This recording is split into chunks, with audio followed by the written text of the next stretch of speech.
हाय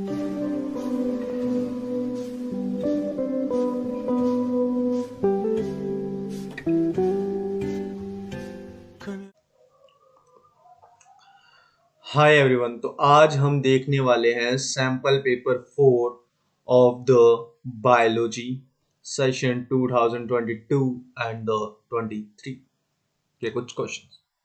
ठीक है, 1 second, section A. Okay, so our first question is, in which organ does the asexual stage does the sexual stage gametocyte of plasmodium form? कौन से organ में बनता है? Slavery gland of mosquito में, intestine of mosquito में, human RBC में, या फिर ह्यूमन लीवर में? तो जो तुम्हारा प्लाज्मोडियम होता है उसकी जो तुम्हारी सेक्सुअल स्टेज होती है जिसमें वो गैमीटो साइट फॉर्म करता है, वो कहाँ होता है? वो ह्यूमन के आरबीसी के अंदर होता है। एंड फर्टिलाइजेशन कहाँ होता है? फर्टिलाइजेशन होता है तुम्हारे मॉस्किटो के गट के अंदर, इंटेस्टाइन के अंदर।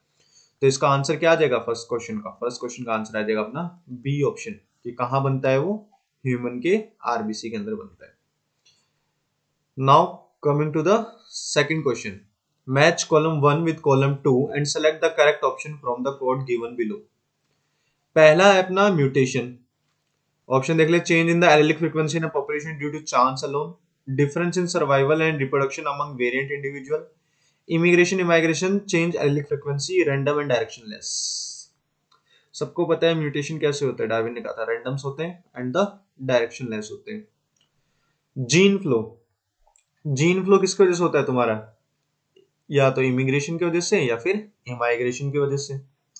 नेचुरल सिलेक्शन यानी रिप्रोडक्टिव फिटनेस से रिलेटेड बात कर रहा है, तो इसमें क्या आ जाएगा तुम्हारा? Difference in survival and reproduction among variant individual आ जाएगा। जेनेटिक ड्रिफ्ट तुम्हारी अचानक से होती है कि सडन कुछ चेंजेस आ रहा होता है उस लोकेलिटी में एंड पॉपुलेशन गायब हो जाती है, तो इसमें तुम्हारा फर्स्ट हो जाएगा। तो डी में आना चाहिए तुम्हारा 1, डी में 4, डी में 2 गए दोनों। डी में क्या है? 1 1, तो ये दोनों हो सकते हैं। फिर क्या है तुम्हारा? नेचुरल सिलेक्शन, सी में क्या आना चाहिए? सी में आना चाहिए तुम्हारा 2, तो सी में 2, तो डी ऑप्शन हो जाएगा। Okay, third question is, single step large mutation lead to speciation is called. Single step large mutation जिसको तुम्हारी स्पीशिएशन होती है, इसको हम क्या कहते हैं? साल्टेशन कहते हैं। Saltation, single step large mutation को, जिससे जो नई स्पीशीज वगैरह अराइज हो रही है, इस प्रोसेस को हम क्या कहते हैं? साल्टेशन कहते हैं। तो बी ऑप्शन आ जाएगा इसका। Fourth question is, which of the following disease are treated by antibiotics. Antibiotics तुम्हारी बैक्टीरियल डिजीज के ऊपर काम करेगी, वायरल डिजीज वगैरह के ऊपर काम नहीं करती, तो ये पॉइंट था। अब देख लेते हैं इनमें से किस किस के ऊपर एंटीबायोटिक्स काम करेगी। Plague, leprosy, diphtheria and the whooping cough. अगर आपने ध्यान दिया, एनसीईआरटी सही से पढ़ी हो, तो हमें पता है कि ये चारों ही तुम्हारी क्या है? बैक्टीरियल डिजीजेज हैं, और चारों पे ही तुम्हारी क्या काम करेगी? एंटीबायोटिक काम करेगी। तो ऑप्शन हो जाएगा तुम्हारा 1 2 3 and the 4। Which type of pyramid is always upright. कौन सा वाला पिरामिड हमेशा ही अपराइट रहता है, हमेशा ही सीधा रहता है? सबको पता है pyramid of energy is always upright. क्यों होता है? क्योंकि जैसे जैसे हम ऊपर वाले ट्रॉपिक लेवल पे जाते हैं, there is a loss of heat, इसलिए पिरामिड हमेशा कैसा रहता है अपना? हमेशा ही अपराइट रहता है। सिमिलर क्वेश्चन हमने पिछले वाले वीडियो में भी किया था। Sixth question is, match column 1 with column 2 and select the correct option from the code given below. तो पहला है तुम्हारा स्टैटिन। स्टैटिन क्या होता है तुम्हारा? ब्लड कोलेस्ट्रॉल लोअरिंग एजेंट होता है ना, ठीक है। Blood cholesterol level, biogas, ethanol production, convert milk to curd. फिर यहाँ पे क्या देखा है? मिथेनोबैक्टीरियम, सैचुरोमाइसिस सर्विसी, मोलस्किस वेबरेंस और लैक्टो। अच्छा, तो स्टैटिन जो तुम्हारा ब्लड कोलेस्ट्रॉल लोअरिंग एजेंट होता है, वो कहाँ से मिलता है हमें? मोलस्कस वेबरेंस से मिलता है। बायोगैस हमें कहाँ से मिलती है? मिथेनोजन से मिलती है, जो तुम्हारे ह्यूमन ऑफ द काउ में ही पाए जाते हैं। इथेनॉल प्रोडक्शन में तुम्हारा कौन हेल्प करता है? यीस्ट यानी सैचुरोमाइसिस सर्वेसी। एंड मिल्क को कर्ड में कन्वर्ट करने में हेल्प कौन करता है? Lactic acid bacteria, lactobacillus. तो इस वाले का आंसर क्या आ जाएगा? 6 वाले का आंसर आ जाएगा फिर अपना डी ऑप्शन, ठीक है, तो डी वाले सारे मैच कर रहे हैं इसके साथ। Tubectomy is a method of sterilisation. अच्छा, स्टेरिलाइजेशन के अपने दो मेथड पढ़े थे, एक तो तुम्हारा वेस्टेक्टोमी था एंड दूसरा अपना कौन सा है, ट्यूबेक्टोमी। अच्छा, वेस्टेक्टोमी में हमने देखा था कि हम क्या करते थे, वासा डिफरेंस को कट करते थे एंड टाई कर देते थे, ठीक है, वास डिफरेंस। एंड ट्यूबेक्टोमी में हम किसको करते हैं, फेलोपियन ट्यूब या फिर ओविड को करते हैं। तो देख लेते हैं कौन सा सही है। Small part of the fallopian tube is removed और टाइड अप, ठीक है। Ovaries are removed surgically, ovaries तो नहीं। Small part of vas deferens तो हमने वॉसेक्टोमी में करते हैं, यूट्रस को हम रिमूव नहीं करते, तो सेवंथ का आ जाएगा ए ऑप्शन की। ट्यूबेक्टोमी में हम किसको कट करते हैं, हम करते हैं फेलोपियन ट्यूब या फिर ओविडक्ट को कट करते हैं, टाई अप कर देते हैं, ताकि हम क्या प्रिवेंट कर सकते हैं, फर्टिलाइजेशन प्रिवेंट कर सकते हैं। The given flow chart depict the step to transfer a desirable gene. अच्छा, डिजायरेबल जीन को हम क्या कर रहे हैं, ट्रांसफर कर रहे हैं कहां पे, into a plant. Isolation of desirable gene, restriction under nucleus and gel electrophoresis. कुछ दे रखा है, पढ़ लेते हैं इसको पहले। Isolation of desirable gene using restriction under nucleus. अच्छा, तुमने सबसे पहले क्या कर लिया, आइसोलेट कर लिया अपने डिजायरेबल जीन को, सेगमेंट ऑफ डीएनए को, फिर तुमने इसकी क्या करवा दी, जेल इलेक्ट्रोफोरेसिस करवा दी और वो सेगमेंट तुम्हें मिल गए। उसके बाद में क्या कराओगे, ये पार्ट, उसके बाद क्या कराओगे बी, फिर तुमने उसकी स्क्रीनिंग करवाई कि वो ट्रांसफॉर्मेशन हुआ नहीं गया, ठीक है, चेक कर लिया। फिर सी ऑप्शन भी हमें नहीं पता, डी क्या है, रीजनरेशन, फिर तुमने उसको प्लांट में ट्रांसफर कर लिया। पढ़ के देख लेते हैं। Joining the desirable gene to suitable cloning vector using ligase, ligase की हेल्प से तुम उसको जोड़ोगे एंड रिकॉम्बिनेंट डीएनए बनाओगे। सेकंड ऑप्शन इज तुम्हारा सिलेक्शन ऑफ ट्रांसफॉर्मेंट सेल। अच्छा, ट्रांसफॉर्मेंट सेल को तुम चेक कर रहे हो। थर्ड है transferring the recombinant DNA molecule to the target cell, transferring the. अच्छा, तो सबसे पहले तुमने जीन निकाला, फिर उसकी जेल इलेक्ट्रोफोरेसिस करवाई, फिर जो तुम्हारा डिजायरेबल जीन वगैरह था तुमने उसको किसके साथ जोड़ दिया, तुमने उसको जोड़ा, कहाँ गया, desirable gene to suitable cloning vector, ठीक है, तुमने इसको वेक्टर के साथ ऐड कर दिया with the help of some ligase. तो ये तो तुम्हारा आ जाना चाहिए ए पार्ट, ए पार्ट में तुम्हारा क्या आना चाहिए, 1 आना चाहिए, 1 1। तो तुम्हारे ये दोनों तो वैसे ही गए, या तो तुम्हारा ऑप्शन ए हो सकता है या फिर ऑप्शन बी हो सकता है। बी पार्ट में देखते हैं कि सेकंड आएगा थर्ड आएगा, बी पार्ट कहाँ है, ये रहा। सेकंड क्या है, सिलेक्शन ऑफ ट्रांसफॉर्मेशन, ये क्या है तुम्हारा, ट्रांसफरिंग द रिकॉम्बिनेंट डीएनए। अच्छा, तो तुमने यहाँ पे क्या बनाया, रिकॉम्बिनेंट डीएनए बनाया, उसको तुम ट्रांसफर कर रहे हो होस्ट के अंदर, तो तुम्हारे बी पार्ट में आना चाहिए थर्ड, तो बी ऑप्शन हो जाएगा। फिर बचा जो तुम्हारा सी पार्ट, उसमें आना चाहिए सेकंड ऑप्शन, ठीक है, एज इट इज एनसीईआरटी से उठाया हुआ है, देख लेना इसे, ठीक है। तो तुम्हारा बी ऑप्शन इसमें करेक्ट है कि हम सबसे पहले जीन निकालते हैं, फिर उसकी इलेक्ट्रोफोरेसिस करवाते हैं, फिर हम उसको वेक्टर में डालते हैं, किसकी हेल्प से जोड़ते हैं, लाइगेज की हेल्प से जोड़ते हैं, फिर हम क्या बनाते हैं, रिकॉम्बिनेंट बन गया। उस रिकॉम्बिनेंट को हम आगे कैसे में भेजेंगे, होस्ट के अंदर ट्रांसफर करेंगे, फिर हम उसकी क्या करवाएंगे, ट्रांसफॉर्मेशन करवा देंगे। ट्रांसफॉर्मेशन करवाने के बाद हम चेक करेंगे ट्रांसफॉर्मेशन हुआ है नहीं हुआ, सिलेक्शन ऑफ ट्रांसफॉर्म सेल कि कौन सा सेल तुम्हारा ट्रांसफॉर्मेंट है कौन सा नहीं है, सिलेक्टेबल मार्कर की हेल्प से करते हैं हम, ठीक है, सिलेक्टेबल मार्कर। फिर हम उस ट्रांसफॉर्मेंट को कहाँ डाल देंगे, प्लांट के अंदर डाल देंगे। This is a process. Ninth question है rate of decomposition. Rate of decomposition किसके ऊपर डिपेंड करती है तुम्हारी, chemical composition of detritus, temperature के ऊपर, सोइल मॉइस्चर एंड पीएच के ऊपर, तीनों के ऊपर ही करती है, ऑल ऑफ दीज, ठीक है, इसमें तो कुछ था ही। D option is your right answer.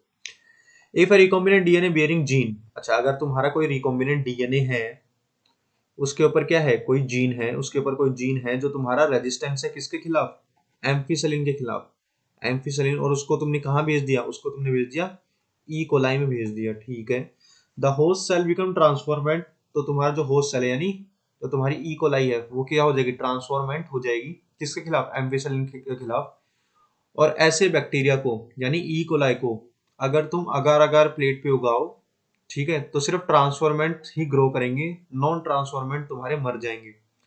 तो यहाँ पे तुम्हारे एम्फिसलिन रेजिस्टेंट जीन ने, जीन को तुमने क्या कहा, सेलेक्टेबल मार्कर, सिंपल, ठीक है, कि वो सिलेक्शन करने में हेल्प कर रहा है ट्रांसफॉर्मेंट एंड नॉन ट्रांसफॉर्मेंट की, तो उसको तुम क्या कहोगे, सिलेक्टेबल मार्कर कह दोगे। 11th question is Verhulst Pearl is associated with the equation.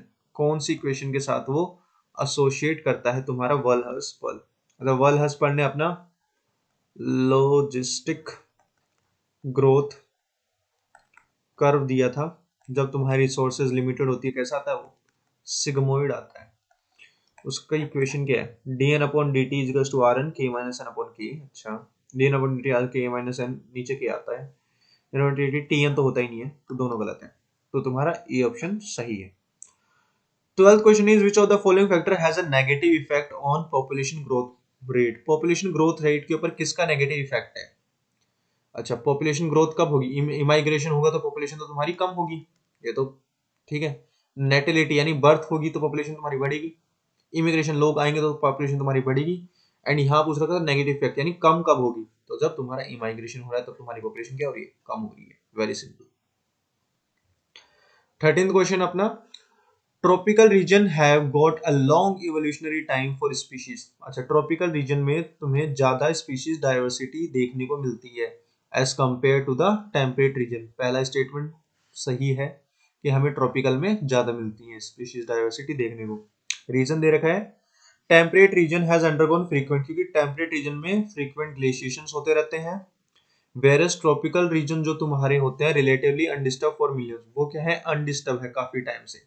ठीक है, वैलिड आंसर है रीजन तुम्हारे एजर्शन का, तो इसका हो जाएगा 13th का ए ऑप्शन। क्या एजर्शन भी सही है, रीजन भी सही है, रीजन उसका करेक्ट एक्सप्लेनेशन भी है। ठीक है, वेरी इजी है भी।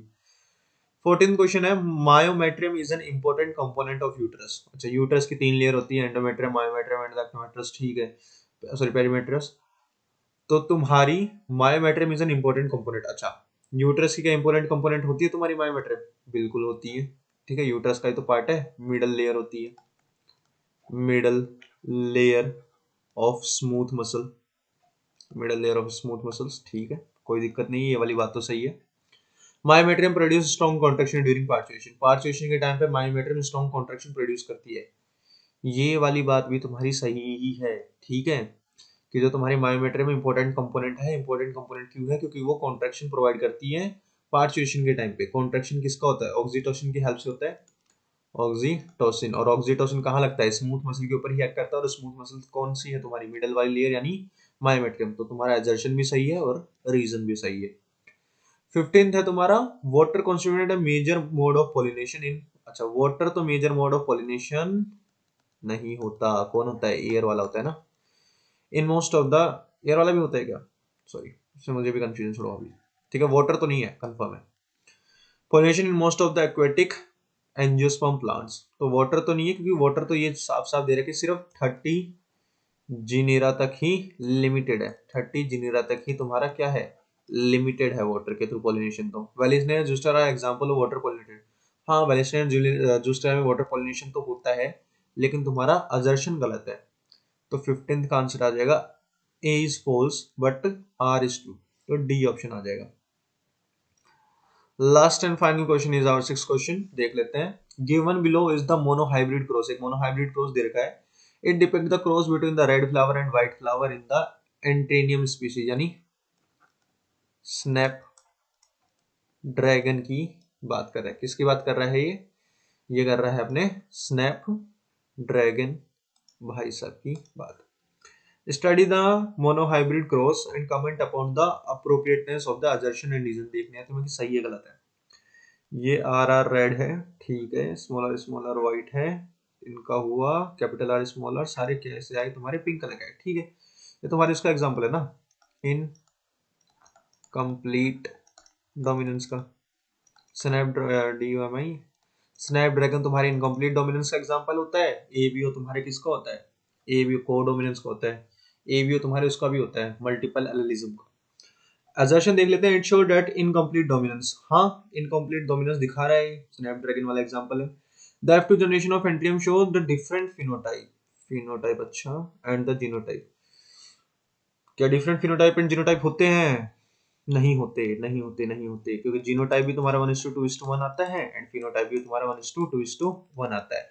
और तुम्हारा असर्शन सही है, लेकिन इसमें तुम्हारा क्या है, reason is wrong, reason is false. तो तुम्हारे 16 का आंसर क्या आ जाएगा, सी वाला आ जाएगा। अभी हमने सैंपल पेपर 4 देख लिया है, सैंपल पेपर 4 के 16 क्वेश्चन कर लिए हैं, सेक्शन ये कंप्लीट कर लिया है। नेक्स्ट वीडियो में हम देखेंगे सैंपल पेपर 5 के कुछ सेक्शन ए के क्वेश्चंस। उसके बाद में जैसे ही हमारे कुछ ये 10 to 15 जो सैंपल पेपर से कंप्लीट हो जाएंगे, उसके बाद में हम जंप करेंगे तुम्हारे सेक्शन बी पे। सेक्शन बी में कुछ पूछे गए क्वेश्चंस पे।